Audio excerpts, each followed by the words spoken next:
Tuesday, the 29th of October 2013. Hello, Paul. Good evening, Paul. My name is Paul. My name's Andy. This is the Unpenned Show, live on Awake Radio, on Blog Talk, and piggybacking onto the Shaziz Radio Network around the world. Amazing. However you are listening, thank you very much for doing so. Thank you, yes. Let's get right on into it then. The very hot topic. The hot potato. Yeah? Yep. The frying pan fire argument. If you ever didn't believe me that Fightbook doesn't do exactly what it's designed to do, if you ever thought when I say that Facebook is for the unemployed and working class, if you ever thought that Facebook is nothing more than the isolation unit, yes, okay, from the main players, if you never thought that's what it is, keep telling me it isn't, and then explain to me the Russell Brand fiasco, because it was a fiasco. We where do you start? Okay, where do you start? We advocate freedom of speech. We say that we support freedom of speech. Yeah. And we don't always support what people are saying, but we support their right to say it. Yeah. Except if we don't like it, apparently. Yes. Except if we don't like it. Now, what I saw on Facebook this week was a number of nameless people, and I'm going to call them collectively little people. Now, little people don't usually come with little mouths, do they? No. And what happens with little people is that instead of growing themselves up into the world of adults, they try and pull other people down to where they are. Yeah. What did you get from the interview? You saw Paxman doing what Paxman does. Yeah. You're a trivial little man, aren't you? You're a trivial little man, aren't you? You don't vote and yet you have. How dare you? How dare you?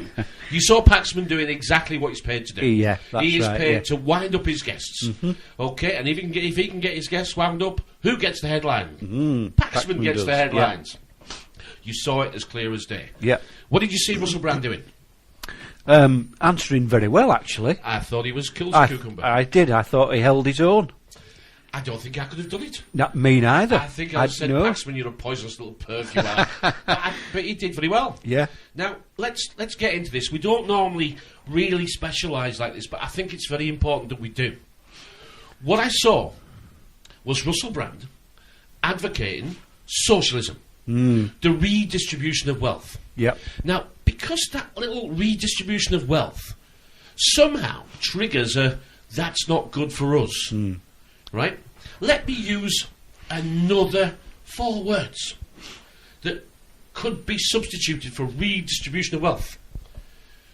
Give us our money back. Yeah. This is what was being talked about by Marx. Okay, it was obviously, you know, he advocated socialism. They wanted their money back. Yeah, they did. They wanted to abolish private property. They didn't have any. The working class didn't have private property. They were allowed to have any.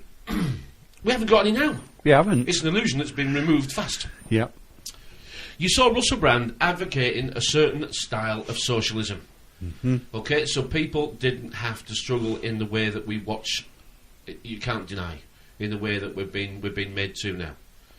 But this is such a difficult topic because you have to go back a little while, don't you? You do. We've got to go back quite a long way because where we've got to today isn't by happenstance, is it? If we go back a couple of 100 years and look at the family unit we have today, look at the family unit we had in that day, yeah. and then compare it to what we have today. We still have the same titles for mum and dad. We still have the same family hierarchy.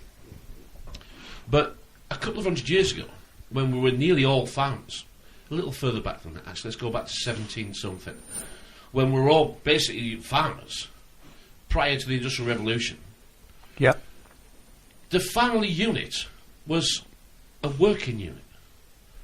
More children meant more employees, meant more work could be done, which meant more could be produced. Yeah. Simple fact.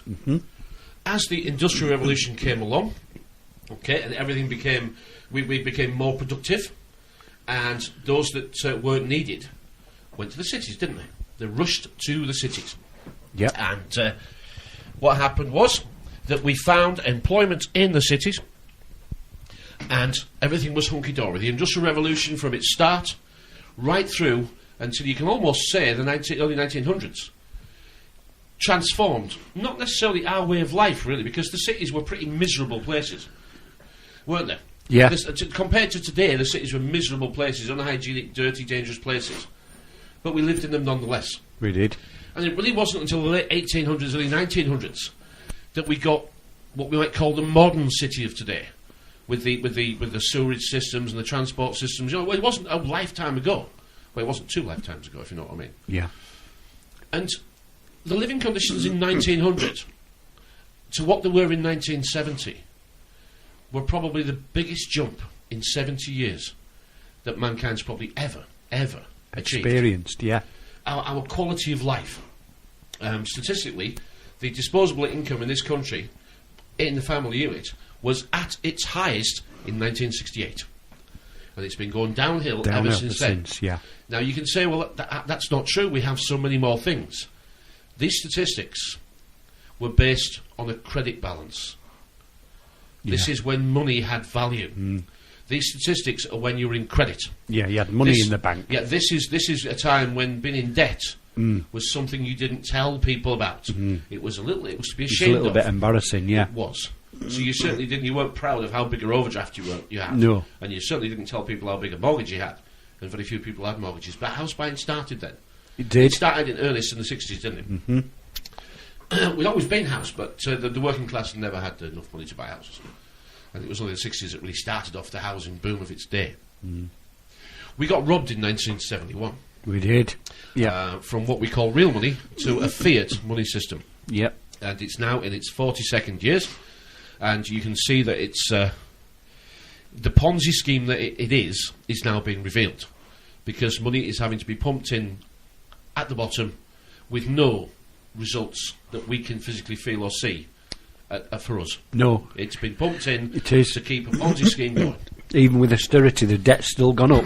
The debt can't come down. It can't. Okay, it's a debt-based money system. For every pound that's created, a pound is put in the credit column to be spent into reality, and a pound is put on the other side, which is a pound of debt. So a pound of debt is created every time money goes out. Yeah. So it's never a credit. When that pound comes back, the pound on the other side is distinguished, or extinguished is the correct word. Extinguished, yeah. The interest that it's accrued in its time in circulation, that's kept by private hands. Nobody ever campaigns about the Bank of England is a private institution. You don't hear that very often, do you? No. It's a private institution. It is. We don't. It controls the currency and credit for 52 Commonwealth countries. And we have, in this Europe that we live in, this Eurasia that we're being, Europa as it were, we've got a Bank of England that controls the currency and credit for 52 Commonwealth countries, and then we've got a bank in Germany that controls the currency and credit for 27 countries. So between Germany and England, interesting bird partners. Yes. As if they've nothing in common. Well, except the very head of the snake. So 52 plus 27 equals 89. That's half the world's countries virtually are under the domination of Germany and England. The rest of the world is dealing in a reserve currency called dollars, which is America. Yeah.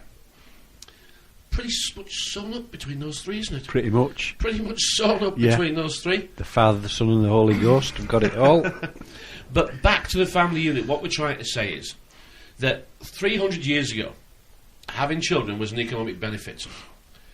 Today, it isn't, is it? Because we don't live like that anymore. As the Industrial Revolution forces into the cities, as we rebuilt and modernised and improved the cities, then we went onto another economy called the war economy. Yeah. Okay, knock them down, build them back up again. Then knock them back down and build them back up again. The war economy. The war economy took us through to the 60s, didn't it? And we saw the biggest increase in our standard of living from the 1900s through to 1970. Yeah. And from 1970 through to 1980, that was a pretty rocky decade, the 70s. Very much a rocky decade. I remember the power cuts. I remember the strikes, the breaking of the unions, the shipbuilding, the steel industry, the car industry, all strike. British Rail was always on strike. It really was a decade of troubles. It was. And that was because the whole thing had been destabilised. The country had been absolutely destabilised. You've heard these there's destabilised, there's normalised, and that sort of thing. You know where we're going here. Always in a coalition government as well. Yeah, always, yeah. Yeah. Yeah, but past the book, it's past the parcel, isn't it? Past the parcel. So, the 70s, a rocky time. But the 80s couldn't have been more contrasting, could it? No. But why was the 80s such a big contrast to the 70s? Because we got access to...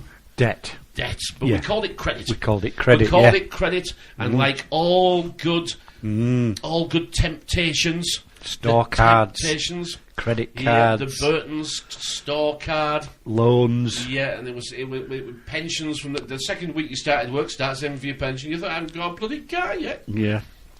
They were in, weren't they? They were in, the money junkies were in. The money junkies had already got it played out. Look at a 1969 Tomorrow's World programme. That's a BBC One programme called Tomorrow's World. It's online, 1969. Just put it in, Tomorrow's World, BBC 1969, you'll see it. They said how we would be transferring and paying for things.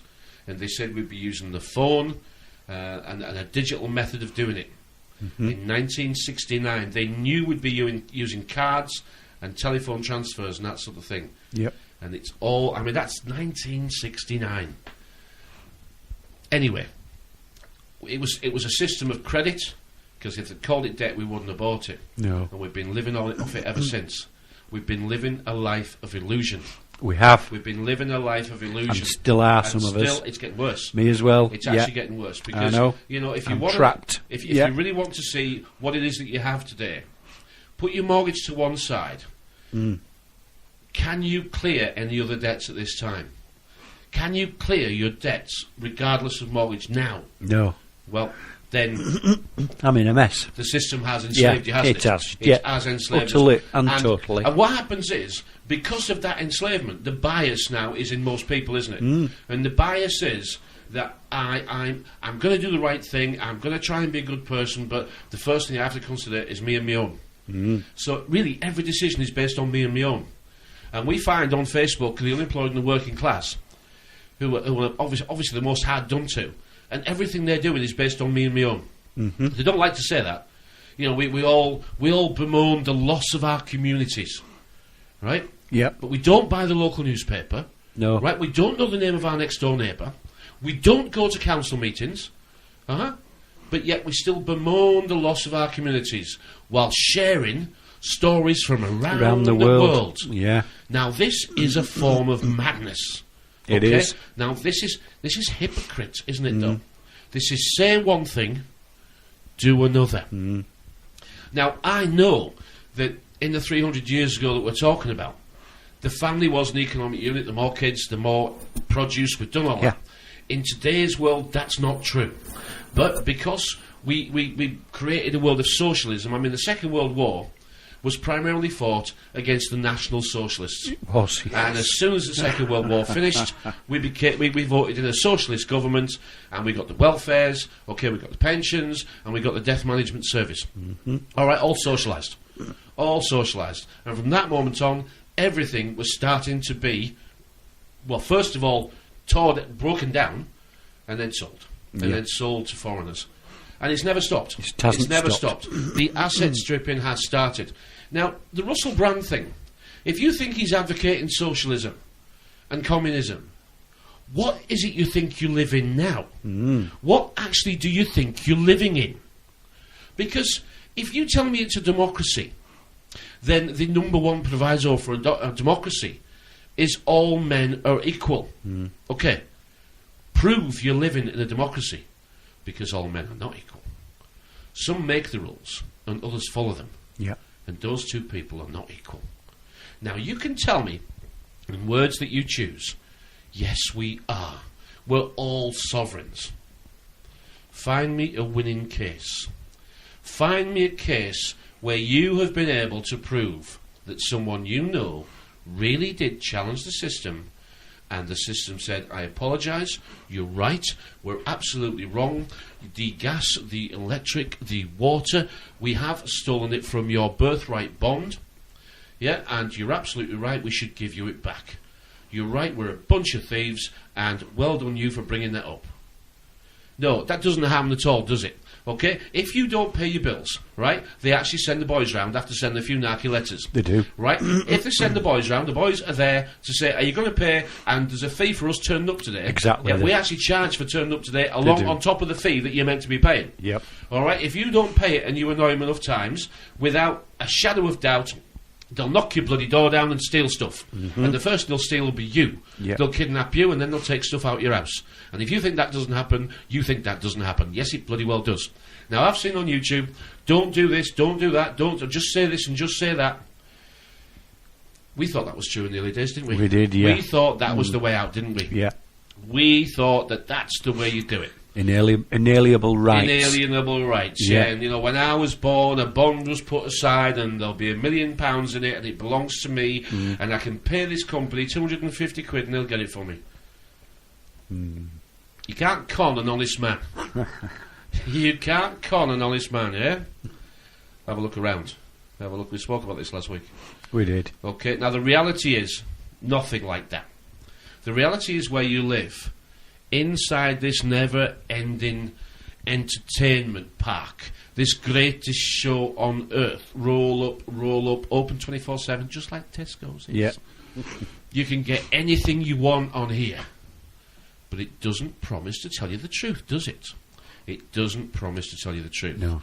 Now, if you think that we can sit here and we can formulate a plan to take on the biggest businesses in the world, to challenge the biggest banks in the world, and to overturn the fortunes of millions of people who are invested in it because it doesn't suit you, then you have to ask yourself, where is it you're living again? Yeah. Because you ain't living in reality. You ain't living there. Well, take into account there, that fits in perfectly with Grangemouth, doesn't it?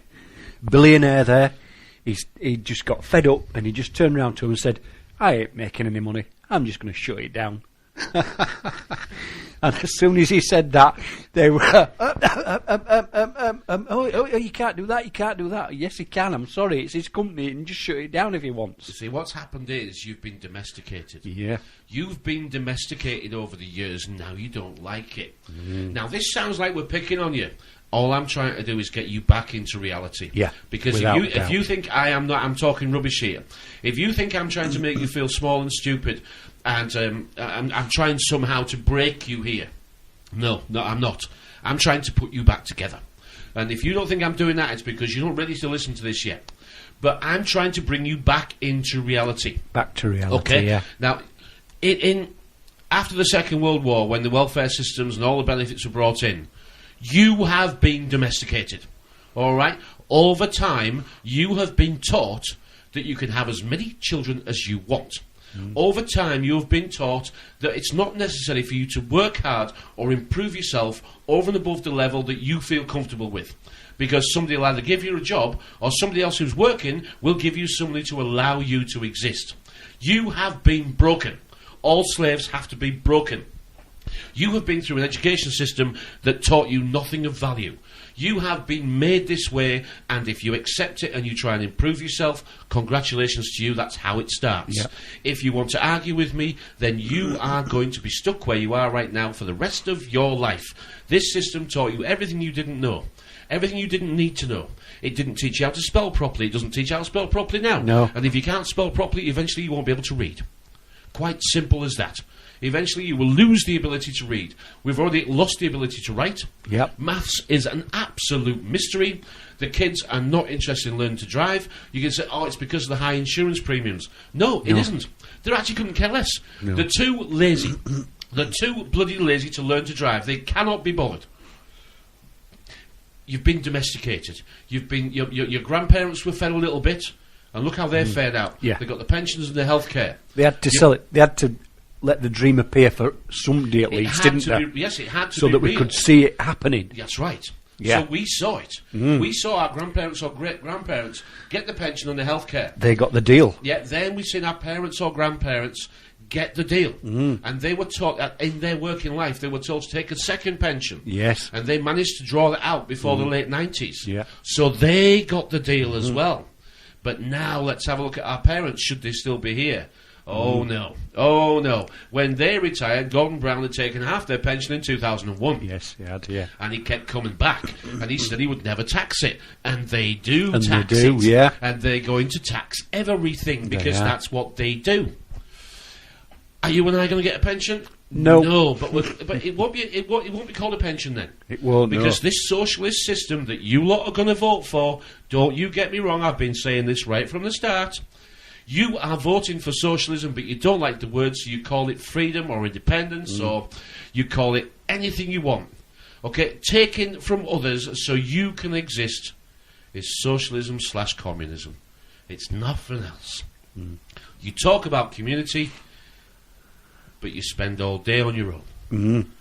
Okay, Yeah. it's all me. Don't go out in the community. The world's a business, and you're part of it. And you have meddled with the primal forces of nature. And you will atone. Am I getting through to you, Mr. Beale?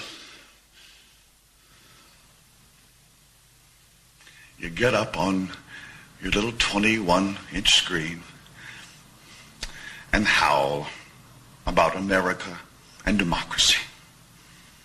There is no America. There is no democracy. There is only IBM and ITT and AT&T and DuPont, Dow, Union Carbide, and Exxon. Those are the nations of the world today. What do you think the Russians talk about in their councils of state? Karl Marx? They get out their linear programming charts, statistical decision theories, Minimax solutions, and compute the price-cost probabilities of their transactions and investments, just like we do. We no longer live in a world of nations and ideologies, Mr. Beale. The world is a college of corporations, inexorably determined by the immutable bylaws of business. The world is a business, Mr. Beale. It has been since man crawled out of the slime. And our children will live, Mr. Beale, to see that perfect world in which there's no war or famine, oppression or brutality.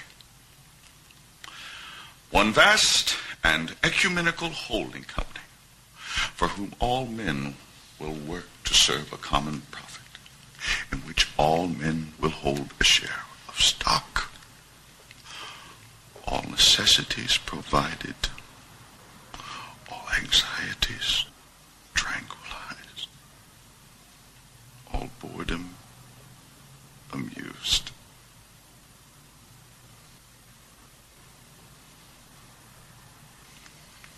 And I have chosen you, Mr. Beale, to preach this evangel.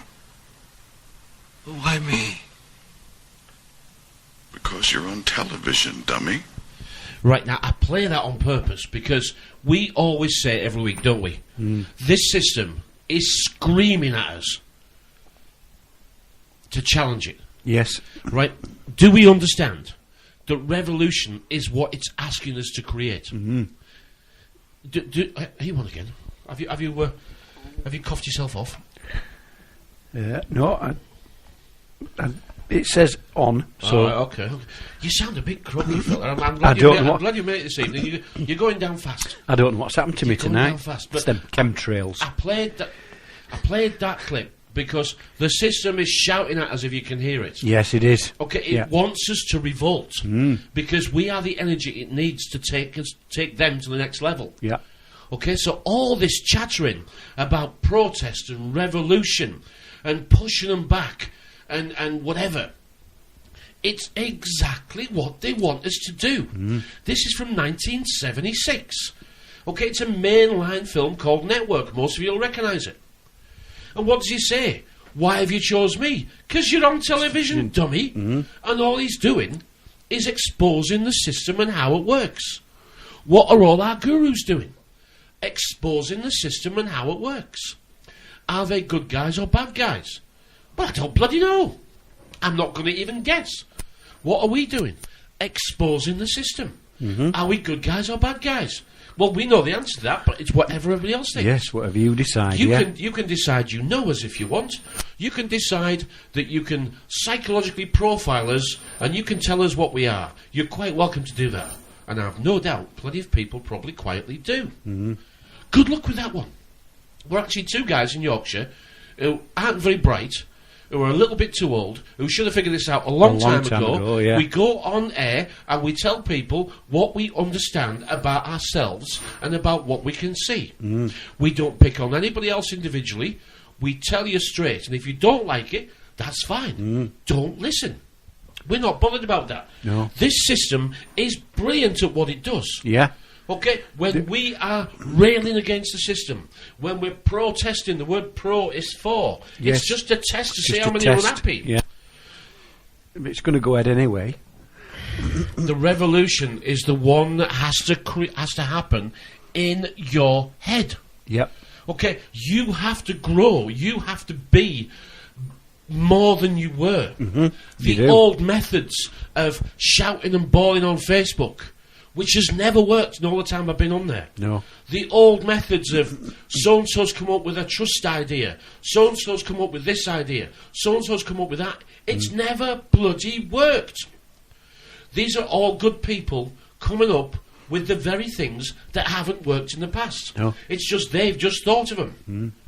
Right, we say something different. Get off here and try and use what it is that you've learned in a positive way. Because this system is going to get you one way or another. By hook, which is how you catch a fish, or by crook, which is how you catch a sheep. Yeah. And hook is addiction, and crook is deception. Okay, welcome back then. You're listening to the Unpenned Show with me, Paul. My name's Andy. And we are live around the world on radio stations including Blog Talk, awakeradio.co.uk, and Shaziz. And your mic sounds croaky. You sound croaky. I'm terrible tonight. Sorry, listeners. No, you're just not your normal self, are you? Always forget to say this. If you're listening to this on YouTube, thank you for doing so. We do play tunes and we do play clips, and we're not always able to upload those tunes and clips to YouTube. The whole show, the entire show, with the tunes and everything, is on the Blog Talk link below the YouTube video that you may now be watching. Okay, I'd like to get that in. Thanks to all those radio stations for giving us airtime. Yep. We very much appreciate it, and you know what? They give us it for free. Because the one thing about this method of broadcasting is it doesn't cost anywhere near as much as you think it does. I mean, Blog Talk, it costs me, it's £24-25 a month, and I can have 2 hours a day. So that's less than £1 a day. That's it is. For 2 hours show. Yeah. You know, anyone can do this. And if you don't want to do this, if you want to be, at the other end listening, that's absolutely fine. But I do question why you would actually criticise. It's almost like going to a restaurant, isn't it? Eating the meal and then complaining about it and not paying for it. It's a bit silly, isn't it? Yep. I really do get a little bit like, why would you do that? It makes you look silly. Why don't you just say, thanks for the show and move along? What is it about fighting that we like? Because every relationship is if you drew a sliding scale of war and peace, every relationship would be able to be placed at somewhere between war and peace, wouldn't it? Because this is the lives we live. And look how it's been changed over the past 10 years particularly. Look how we have changed. I say to people, what did you do before the internet? It's not that I want an answer. It's just that I want you to think, God, yeah, what did we do? Yeah. What did we do? Did we go out and socialise and... well, I guess we just got busy watching telly and stuff. But it's quite a shocker. Look at how we are being changed. You're not changing computers. Computers are making a new you. And you know they are. Now, depending on how old you are, I guess the magnetic drag to these things isn't quite so strong in our age group. Although it does have some, some under its influence. Yeah. The wizards in here have managed to attract, the older as well, but not in such big numbers. Remember the Furbies and the Tamagotchis? Yes. Do you remember them? I do, yeah. Now they were the precursors to what we would call today maybe your mobile phone. The kids who had the Furbies and Tamagotchis were the ones that were introduced into the computer and mobile phone generation. And the youngsters, the 6, 7, 8, 9-year-olds that had those. Yeah, my kids had them. They saw them as... Yeah. They saw them not as living beings like human beings, but they did attach a living presence to them. They did. They had to nurture it and look after it. The Furby was very demanding, wasn't he? He was demanding, but he was friendly, whereas the Tamagotchi was... if you didn't look after him, he died. He died, yeah. And the kids knew you could press the reset button on and restart with another one. Another Tamagotchi, but the kids didn't want. No, they said, no, he's died. I don't want another copy of. I want a new one. So well, just press reset. No, I don't. So the kids did attach some form of emotional attachment to that, and I don't think we'll ever understand it because we don't have that attachment. But that's what these things are doing. They're attaching themselves to us. They're actually becoming part of our existence, and we know they are. It's making us less than we should be. Yeah, we're becoming lesser. We can't remember. We can't calculate. We can't entertain ourselves. We can't sit quietly anymore. We have to be entertained, and we demand our gadgets to do it for us. Yeah, this is different. It is. This is a lot different. It is a bit scarier than... It is. It's rewiring our brains. It's rewiring us into being different people. We are getting to the post-human type model we can see coming into view now. That isn't like you or I. That doesn't have the same interests, the same drives, the same desires. It doesn't have those. They don't want motorbikes in big numbers. They don't dream about houses and cars. They don't dream about success in a way that they can achieve it. They dream about success by way of buying the winning lottery ticket. Yeah. Do you see what I mean? They won't work for it. They have no intention of inventing or discovering or engineering or building or creating. They just want it, and if they can't have it, they'll just do something else. Well, this is why there's been a big increase in the gambling online as well, isn't it? You can go and look on there, and there's hundreds of them. But look at all the sports channels. Look at all the late night channels. Yeah, it's all gambling. Now, I don't know how many companies are really involved in the gambling side of things. But do you remember? It might be a few years ago now, when the government's great idea to solve poverty in sort of some areas. Blackpool was one. I think Middlesbrough was another one, wasn't it? Going to build a big casino. They were going to build casinos, weren't they? Yeah. This is madness, isn't it? It was, yeah. They were going to build casinos in hard-up areas to improve the economy. Yeah, Blair brought it in, didn't he? Or trying to bring it in. But look what we've got now. We've got betting shops appearing everywhere. We have, yeah. Betting shops are just... there's more in the high street now than other shops. But what a sad reflection of where we're going. This is nothing but an indication of desperation, isn't it? Desperation. That's what it is, really, and we have to see it for what it is. We can talk about those above us. We can talk about the middle class, which keeps being reclassified as having less and less and less. Of course it does. But they're entrapped in it as well, aren't they? At the golf club, at the tennis club, having little gambling bets between themselves. They're the ones that will gamble on the sport as well, aren't they? They have to keep up appearances. They do, yeah. You remember that BBC One programme called Keeping Up Appearances?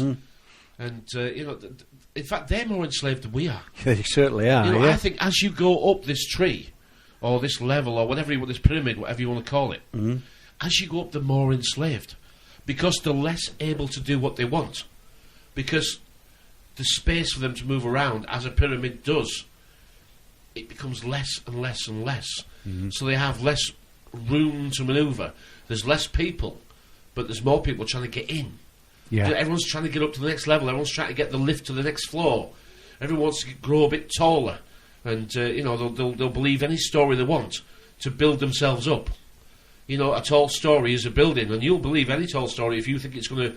That's how this works. Yeah. You know, we forget the language is how we've been programmed. We can't see it. We can't hear it properly. We know computers are programmed with basic language, but the program is us. Mm. We're being rewritten. We are. The TV updated us with a culture type programming. Mm. We got a new cultural type programming, and then we got a materialism type programming, and now we're getting a command prompt type programming. Yeah. Do as you're told. Mm. Remember, in the real world, before we got to the benefit system, when your dinner was put on the table, you only had two choices. You did. Take it or leave it. Mm-hmm. We forget that that's what made the sort of people that we're trying to go back to being, which is stronger, more complete people who are not fooled by deception and lies. Those people have never existed, Paul. I know they haven't, but in our false memories they have. Remember, your great-grandparents got fooled. They got promised something for nothing. At the early part of their working lives, they were offered they were offered cradle to grave care. Yeah. That's what they said. Mm-hmm. Cradle to grave. And they said, well, we'll have some of that because these lot behind us are paying for it. Mm-hmm. So they got it. But now it's gone. Mm-hmm. Now the Ponzi scheme has gone. We've sold everything that was the people's. The gas, the electric, the water, the rails, the ships, the cars, the buses. Yeah, the infrastructure. Now the rest's going. Mm-hmm. Now the rest, the schools, the courts, the police. Yeah. The what else? The ambulances, Mm-hmm. the fire service. Yeah. Now that's going. Mm-hmm. Okay, this country, you know where this country's going. I don't have to tell you. It's like the vulture capitalists are picking the carcass clean, aren't they? They certainly are. They're actually cleaning up now. They're taking the final things. Yeah, it's down to the bones. It is down to the bare necessities of life. Yeah. And what's happening is that those vulture capitalists are sending the money to foreign corporations. Mm-hmm. Now, I know many people make the mistake. It's China. Right? It's not bloody China. China is a coloured area on a globe called China. It can't be China. It must be people using China as the front to buy stuff. Mm-hmm. Right? It's the same oligarch, corporatocracy. It's the same lot doing it. They just set up in China. Moved camp, yeah. They just go set up over there. Lock, stock and barrel. Give it a crazy name. Yeah. And come and buy everything. So you blame China. Mm. It's the same gang. Mm. And if we could stay alive long enough, 200 or 300 years' time, they're probably going to do it back to China again. It's not countries, and it's not the people of that country. And we make a mess of that. We get mixed up, thinking the Chinese are our enemy. No, they're not. We think the French are our enemy. No, they're not. We think the Muslims are our enemy. No, they're not. Go on holiday to somewhere like Egypt and sit down and talk to the guys and girls, or the guys mostly, working in the hotel you're staying at. Sit and talk to them. They'll talk back to you. They're as interested about you as you are about them. Mm-hmm. And they'll tell you they earn 40 to 50 to 60 pounds a month. Mm-hmm. And they'll tell you that their teachers, their best teachers, only earn about 80 pounds a month. And working in the hotels, if they do a good job, they can sometimes, with tips, make up the same wage as a top flight teacher.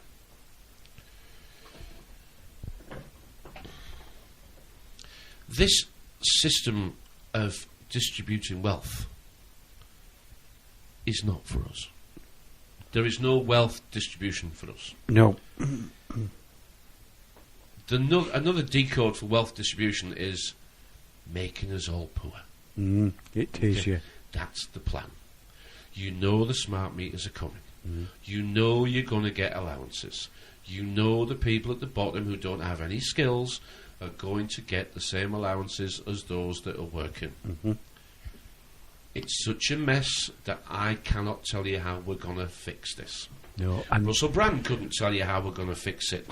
Are we going to accept a level of socialism, or are we just going to line up and shoot the ones that aren't working? Because you see, these hairy-fairy stories that you can find online about what we can do is lovely for stretching the imagination and relaxing to after a hard day. Because all religions do the same thing.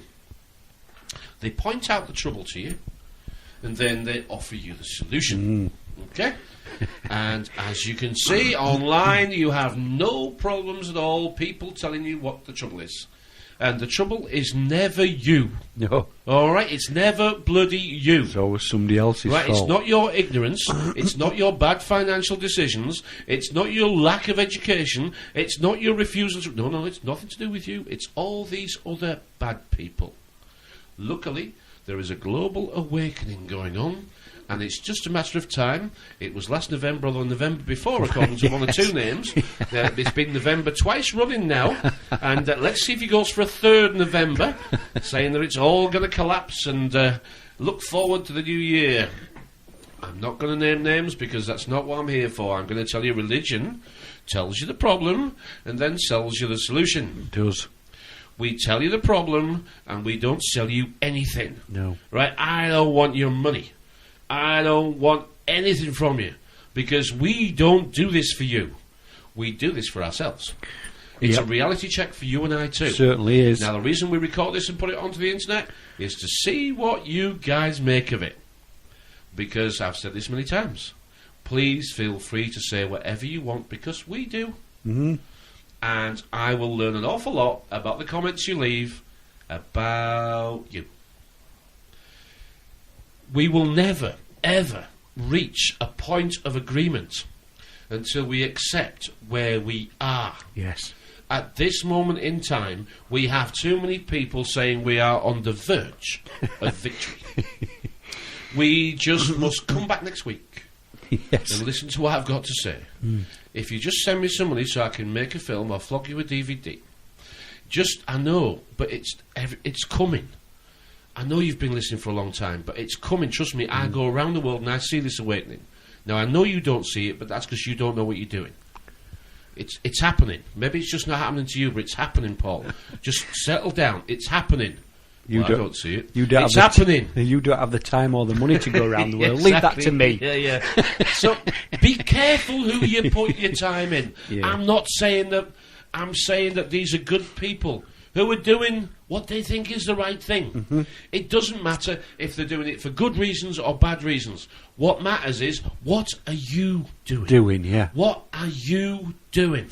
What are you getting from the message to make you change? Yes, what you're that's doing? right. Because the only thing you have in the world, the right to change, and you can argue, but you don't have the power or the right to change anything but yourself. There was a quote that I read a long time ago. A clever person will set out to try and change the world. A wise person will understand you can only ever change yourself. You've got to admit that we are in bloody trouble. We are in the biggest trouble. We are in a position where I don't think we're going to be able to get out of this. I don't think we're going to get out of this at all. I think the system is going to march along together. Left, right, left, right. You don't hear it, do you? How about, if you can't hear left, right, let me say Conservative Labour, Conservative Labour, Conservative Labour, marching all together, boys and girls. You can walk my path. You can wear my shoes. But you see, dream.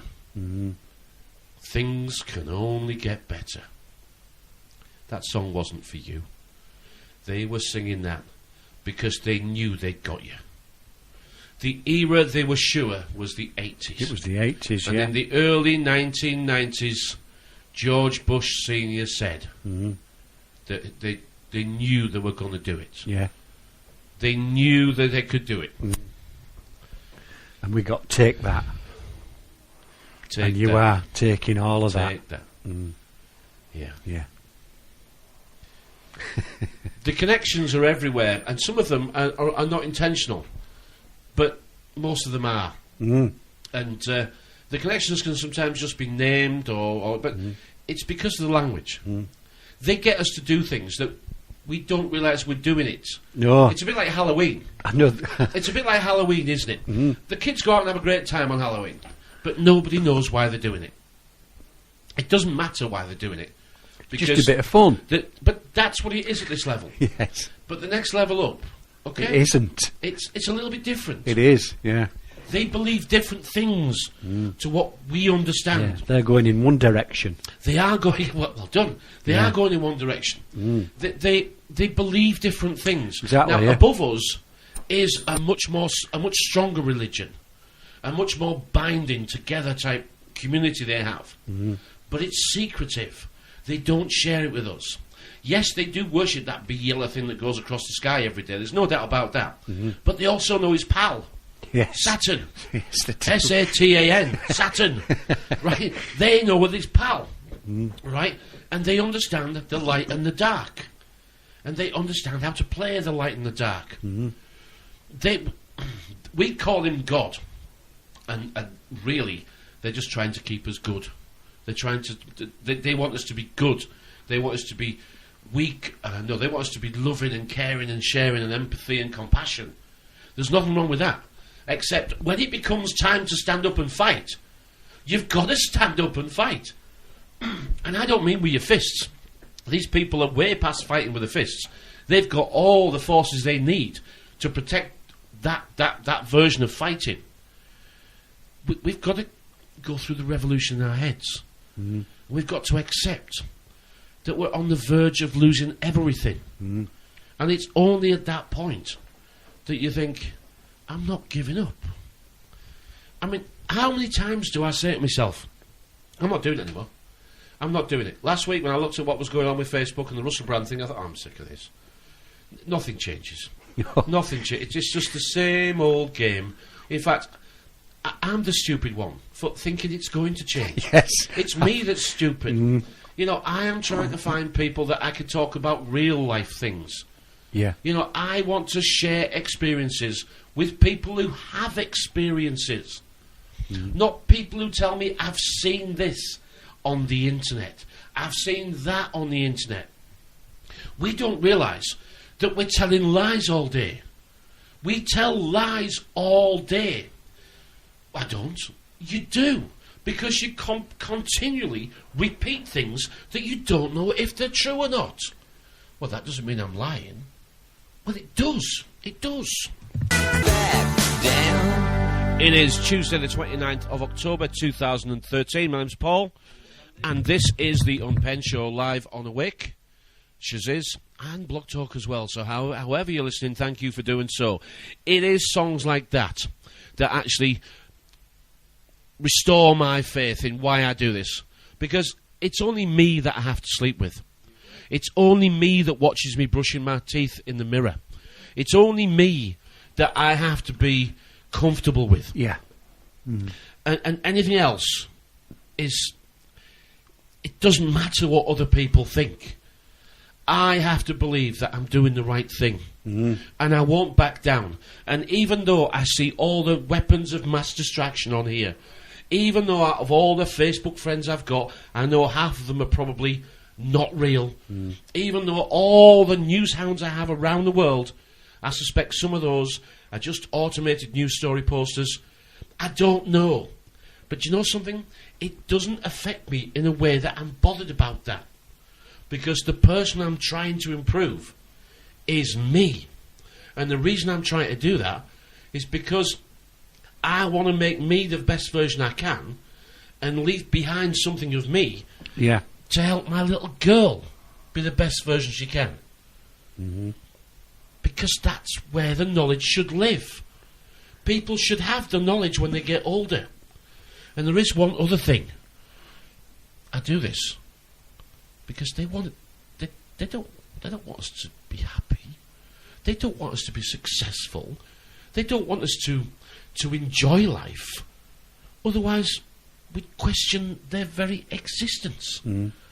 So, if I ask Brian Gerrish why we do it, this is what he'll say. Okay, well, thanks for that. It's a pretty easy question to answer, really. If I go back, I did 21 years in the military. I now know that some of the things I believed in then, I was misguided, but I originally joined the military because I believed that I had a country and it was worth fighting for, and I did believe at the time that I was helping to defend my country. And then when I left the service and I started to discover what was really going on, the fraud and the corruption in Plymouth, and I tried to do something about it, and the next thing I got people threatening me and sending me death threats and all sorts of crap, I sat down with a couple of guys and we actually had a discussion about it, and we said, what are we going to do? Are we going to do something, or are we going to do nothing?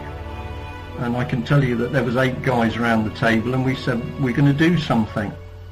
And from that day onwards I started to do something. I didn't really expect it to go in quite the direction it has, but I will tell you that everything that I have learned tells me if we don't fight, not only will there be nothing left in this country, but if you've got children and grandchildren, they are going to be wiped off the face of the earth. The people we're up against are of exactly the same mentality that got going in Stalinist Russia and in Nazi Germany, and they are going to murder our children, certainly, if they achieve the regime they want. And you've got the choice. You can do nothing. You might survive depending on your age, but they're going to have your children. And I decided, and I stick to my guns, I am going to fight, because otherwise my children have absolutely no future. And this is something else which, in the beginning I did a couple of talks, and somebody in the audience sort of said to me, what do these people want? And I said, what they want is to kill you. And you could hear a few people in the audience sucking their teeth. And somebody said to me afterwards, I think you were a bit over the top there, Brian, I don't think you should have really said that. To which I said, well, what were the people saying as they were being led off to the concentration camps? These people are taking people to war, they're engineering wars. We've got British politicians, Miliband, involved in the taking and torturing of people. If we do nothing, we might survive by living in a hole in the ground. Our children, they are going to dispatch them. And that's why I'm fighting. When you get in that sort of mentality and you see this thing for what it is, do I fear for my safety? No, I don't, because I've just decided that basically, not fighting is not an option. Do I try and fight clever? Absolutely, because you can go and do things which are bloody stupid, and you're going to find that you're going to be cornered. But people who are still sending round email circuits as though they can sit in their armchair and have a little whinge, the people in government are working at the moment on how to murder us. When I'm sorry, this sounds a little bit big-headed, but when you know what I know about what they're really doing to the children, you just say, we've got to do something to stop this. I've had relations dying in very mysterious circumstances in hospitals where the hospital staff have then lied and covered up. And I've had tens of people calling me from other parts of the country telling me the same story. We're getting 5, 6, 7, 8 calls a week from mums off their heads because their children have been taken. and those children are being abused or psychologically tortured, it's an absolute cesspit, and we have got to do something about it. But it's no good people running around with bloody baseball bats. We've got to really start going for the few people in the positions of power who are dealing with this. But no, I absolutely don't wake up wondering why I do it. I know why I'm doing it. The times I get frustrated is when I think to myself, we haven't got all the assets or all the people to do what we need to do. If all of the activists out there, whatever parties they've been involved or organisations, if everybody would do something effective, we would be really starting to get to grips with this thing. And there is no other option. That's all I can say, really. Well, thank you for saying that, Brian. I just want to pick up on what Brian was saying about stealing your children. And yes, they're doing it in one way by coming and taking them away from you. And I'm sorry if that has happened to you. And collectively we could do something about it, but we just don't. And it's what gets in the way is the crap that you've got to go through every day just to earn this thing that we call money. And it gets in the way so much that you forget who your family is and families are.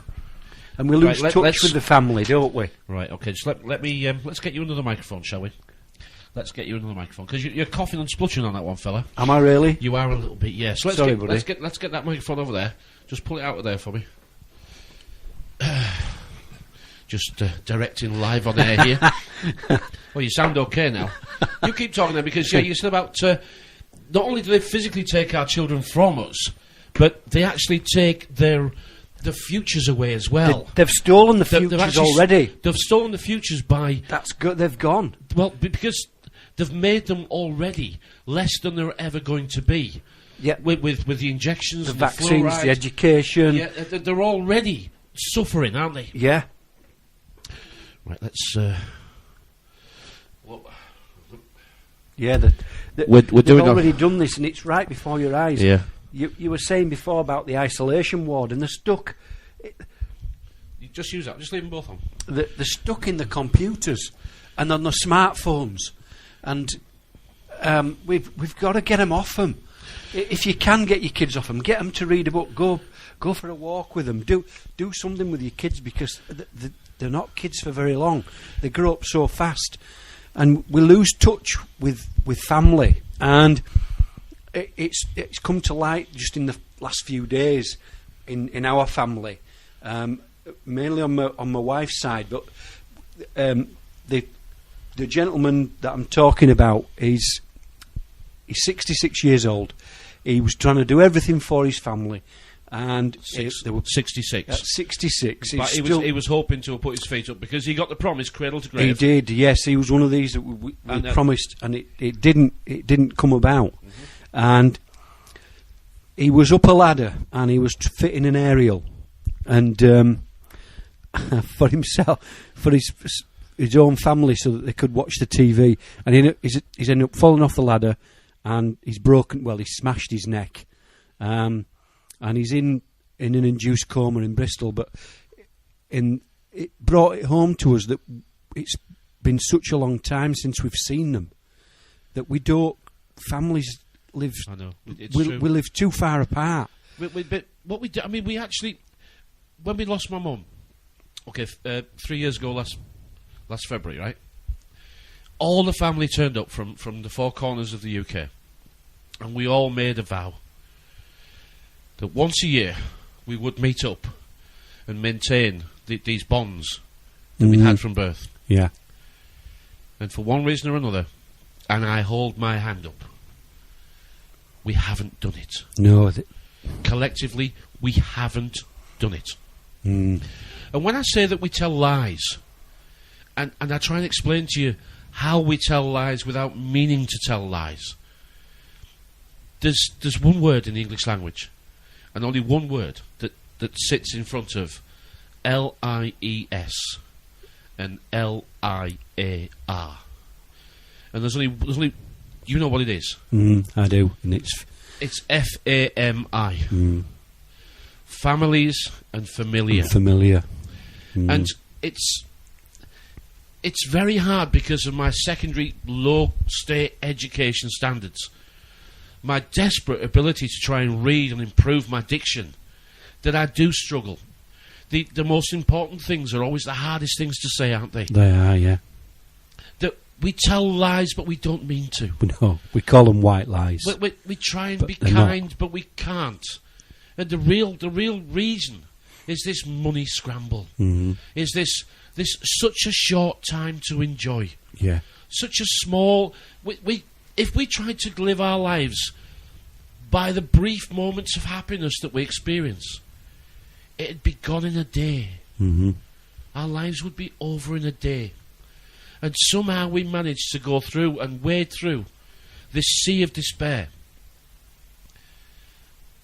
clutching onto little moments that we hope are going to make us happy.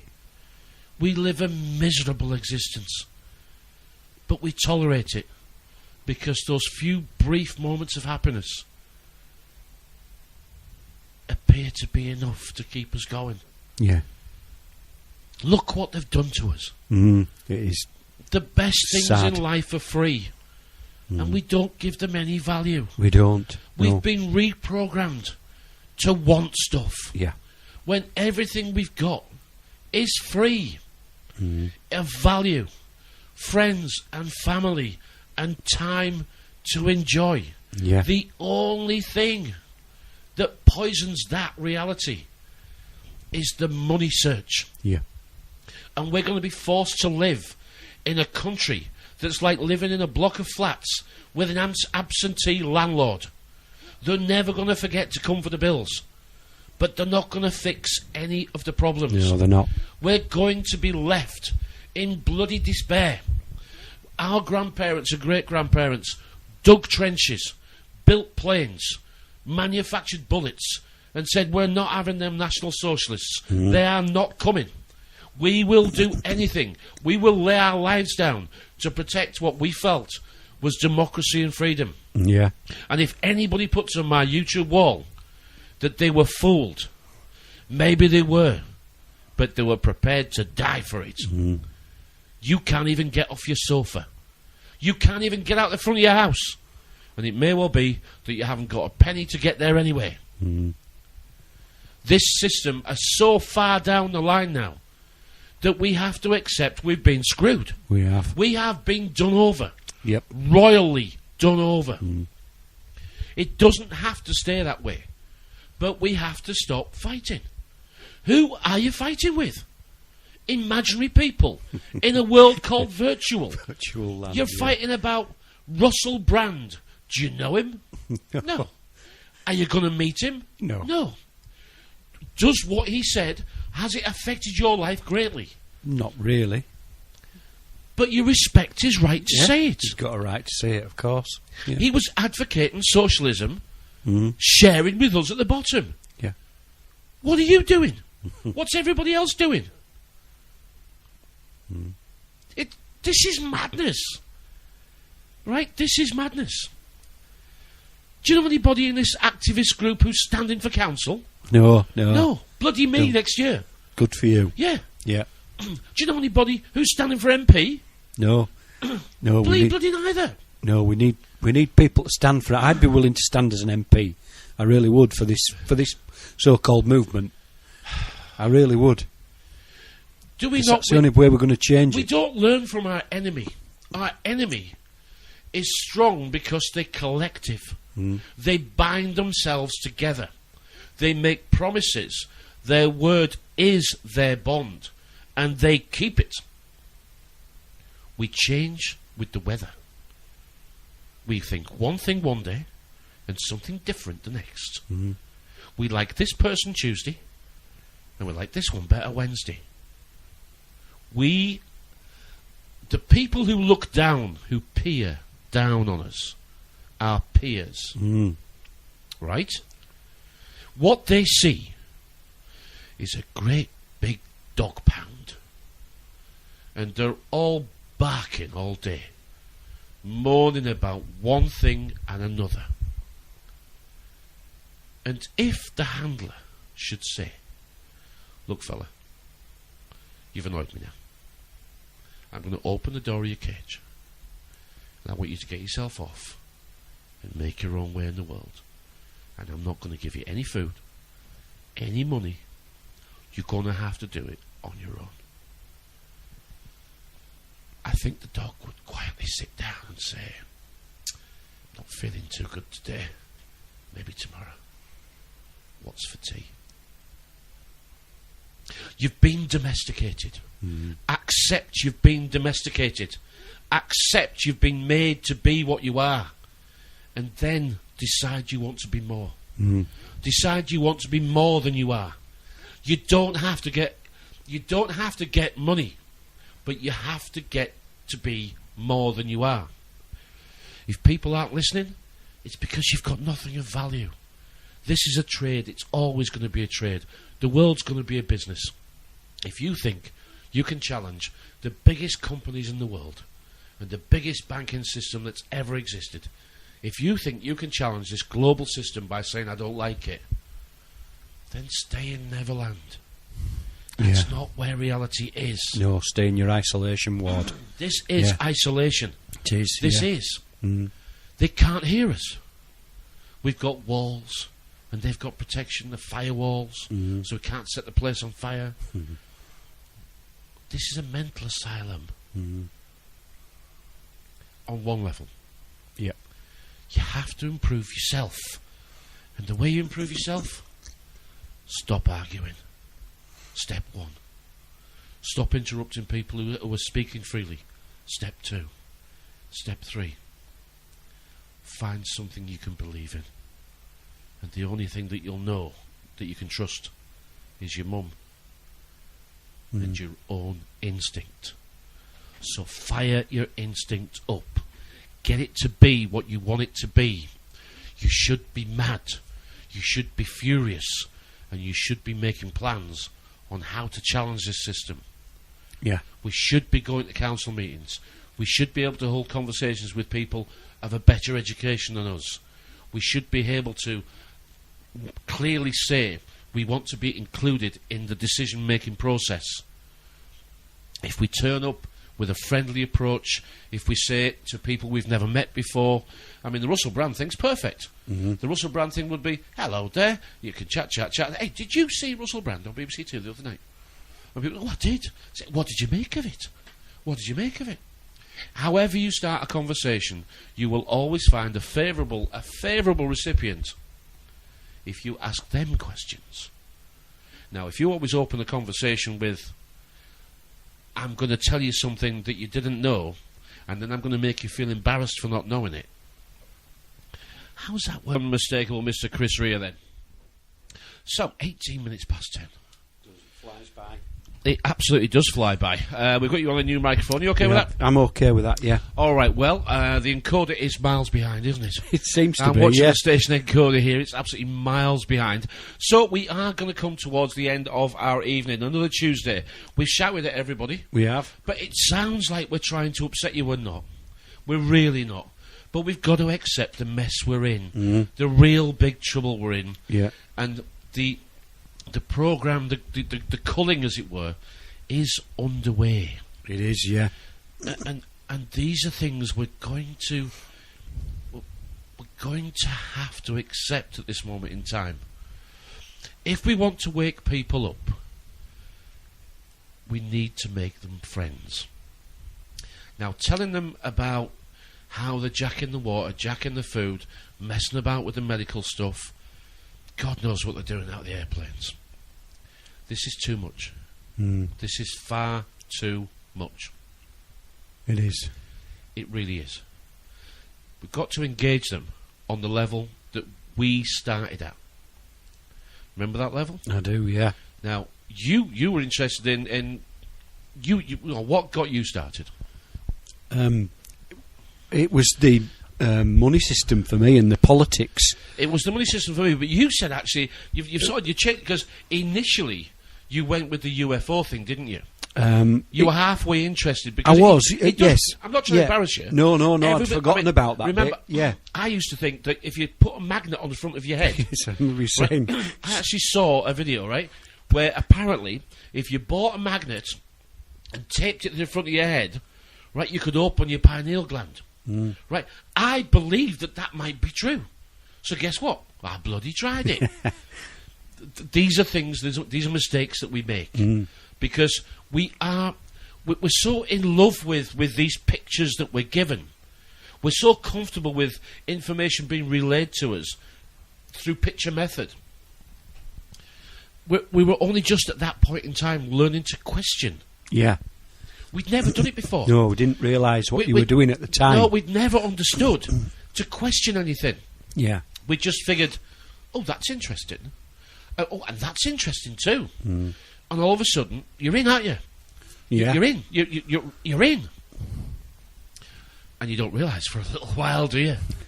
because a lot of it appears to make sense, you start believing all of it. Yeah.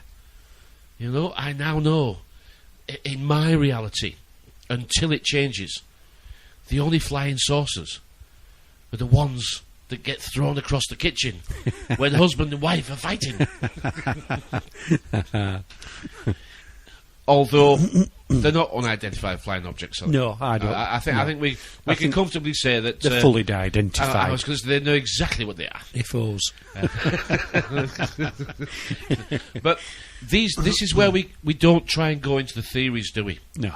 Because once you start giving people the bullets to say, oh, you're conspiracy theorists, you guys, are you? Oh, I see. Then you actually fall into what happened last week was, after the Russell Brand interview, okay, the Telegraph ran 3 or 4 days later. Are conspiracy theorists threatening the democratic process? Well, the answer's... I guess we are. I guess we are, yeah. Or I guess we're trying to. Yeah. But I don't include myself as a conspiracy theorist. I say what I see and can back up the facts and figures that I give. Oh, where'd you get those from then? Well, okay, you have to go back to a source that would be the press. Well, the press tell lies. Do the press tell lies, though? Do they really? Or do they just bias it? Do they really tell lies? Or do you just not hear what they're trying to tell you? They tell you what they can, knowing where the lines are. They know where the lines are. They know that government can be blamed for certain things, but not for others. They know that they can reveal the goings-on of Savile and his like, but not to touch certain people. And should you make any remarks about any... who was that guy who they made a big song and dance about it and he sued everybody? McAlpine. Lord McAlpine, You see, now you can't do it about him. No, he'd got enough money to sue everybody. There's some people you can say it about and there's some people you can't say it about. One law for us and one law for them. Accepting where we are and what a mess we're in is the first gate you have to go through. The second gate is stop arguing. It doesn't matter what people say.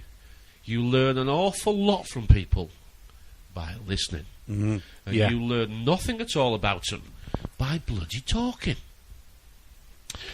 Another Tuesday the 29th of October 2013. We are going to say our goodbyes from our North Yorkshire headquarters. Another week has passed by. It is good night from me. We'll be back on live next Tuesday. My thanks to Awake, Shaziz and the Blog Talk team. We will be edited and on YouTube tomorrow. Have a good week. Till next week.